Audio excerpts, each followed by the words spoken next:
Hi, Jonathan. Hello. How is it going for you with all the It's going adulation well. around the show, but especially around you, Jonathan Roumie?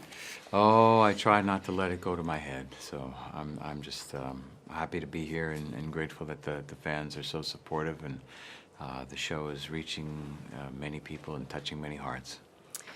Jesus is someone who divided a lot, and Mm. he can attract love, like we can see, we saw yesterday at the red carpet, but also hatred. Mm. Did you receive and feel some of that, love and hatred a lot, and how do you handle it? I don't know that I felt any hatred. If I did, I've been not made aware of it, fortunately. But you know, playing Jesus can be a potentially divisive role, I guess, for people. Um, it's not who he was. He was all about love and truth. Uh, Not everybody is ready to face the truth. So that, I guess, can be a challenge to some people. But on the red carpet, I felt nothing but love. And with that responsibility, does it scare you at times to play the role of the Son of God, who you believe is the Son of God? Yeah. I think it did in the beginning. It doesn't scare me as much now because I've come to terms with the fact that God is the one who put me in this position. I believe he's the author of everything in my life, so I have to believe then that I'm here because this was his plan, part of his plan. So I'm just trying to serve as best I can. Many people know the story, obviously, of Jesus. You knew the story before. Is there anything that when you played, you thought, oh, I never thought about it like this before?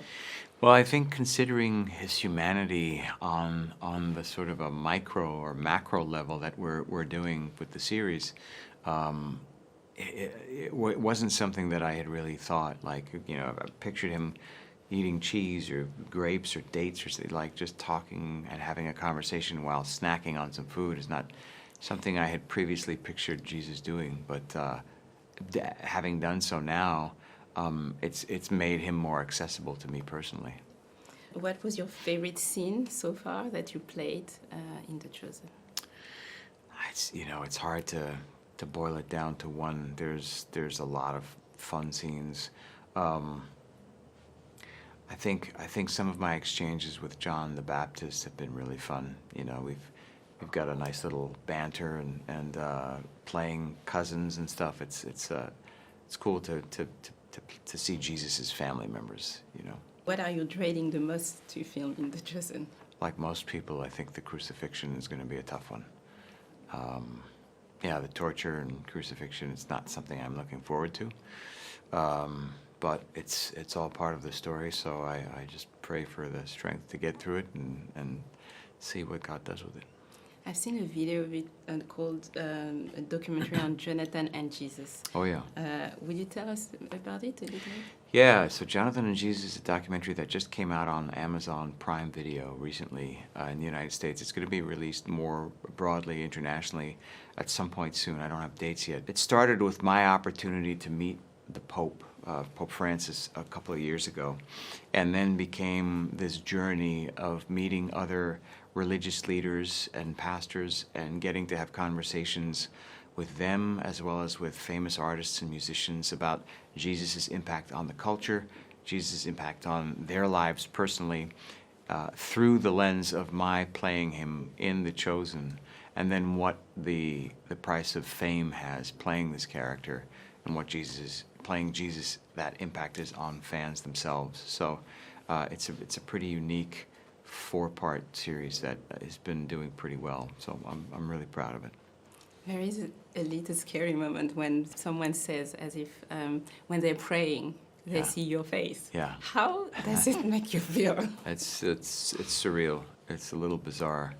But I remember when I was impacted as a kid, but watching Jesus of Nazareth, and I would think of Robert Powell's face as Jesus when I would pray sometimes. And, I think as humans, if we're thinking about other humans relative to where they are in history, you always try to put some kind of a face. Your brain automatically tries to put an image in there to substitute for this ambiguous idea of that person.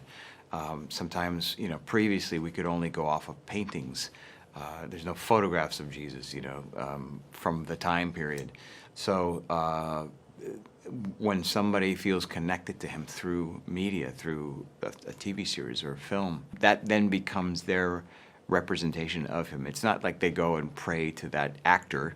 They're praying to Jesus, but they're picturing that actor because that's their association. So I have to kind of reconcile that myself. And then every so often just remind people, if we're in a conversation, if I need to, that, my name's actually Jonathan, it's not Jesus. So that's part of what we actually cover in the documentary as well. So it's quite a surreal thing. Thank you very much. Thank you so much.